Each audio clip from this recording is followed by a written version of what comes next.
আল্লাহু আকবার, আল্লাহু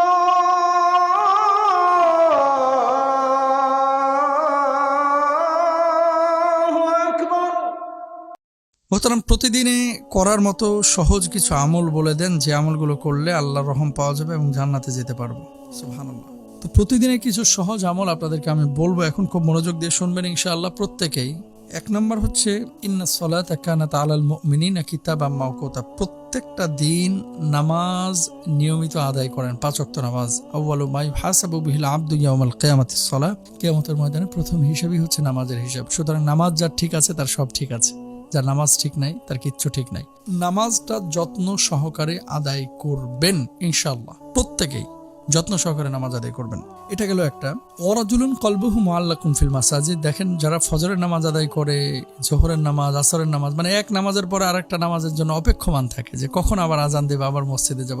যাদের হৃদয়টা মসজিদের সাথে সম্পৃক্ত, নামাজের সাথে সম্পৃক্ত, কিয়ামতের ময়দানে আল্লাহ সুবহানাহু ওয়া তাআলা কিয়ামতের ময়দানে আরশের নিচে তাদেরকে বিশেষ ছায়া দেবেন।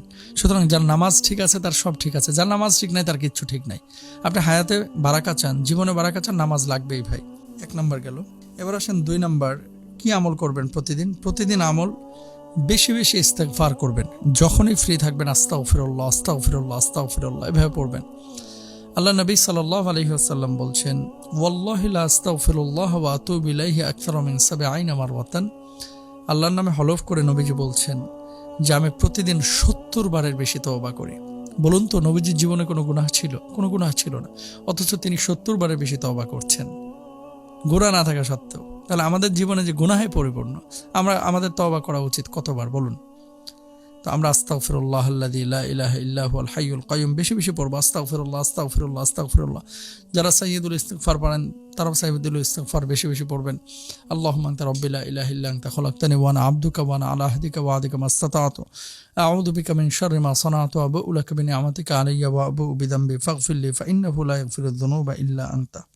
আব্দুল্লাহ ইবনে আব্বাস রাদিয়াল্লাহু তাআলা আনহু থেকে বর্ণিত, তিনি বলছেন রাসূল আকরাম সাল্লাল্লাহু আলাইহি ওয়াসাল্লাম বলেছেন, যে ব্যক্তি সব সময় ক্ষমা চায়, আল্লাহ তাআলা তার জন্য প্রত্যেক সংকীর্ণতা হতে বের হয়ে আসার পথ খুলে দেন, প্রত্যেক দুশ্চিন্তা থেকে মুক্ত করেন এবং অকল্পনীয় উৎস থেকে তার রিজকের ব্যবস্থা করে দেন, রিজকের ফয়সালা করে দেন। সুবহানাল্লাহ। আমার ভাই এবং বোনেরা, ফাকুলতু আস্তাগফিরু রাব্বাকুম, কোরআন কারিমে আল্লাহ বলছেন যে বেশি বেশি ইস্তেগফার করো। এর করলে কি হবে? ইউরসিলিস সামা আলাইকুম মিদরারা, বহুমুখী বারাকার দরওয়াজা আল্লাহ সুবহানাহু ওয়া তাআলা আপনার জন্য করে দিবেন। আবারও বলি, বহুমুখী বারাকার দরজা আপনার জন্য খুলে দিবেন। আসমানের বারাকার দরজা, জমিনের বারাকার দরজা। আসমান এবং জমিনের বারাকা যদি পেতে চান তাহলে বেশি বেশি ইস্তেগফার করেন ইনশাআল্লাহ।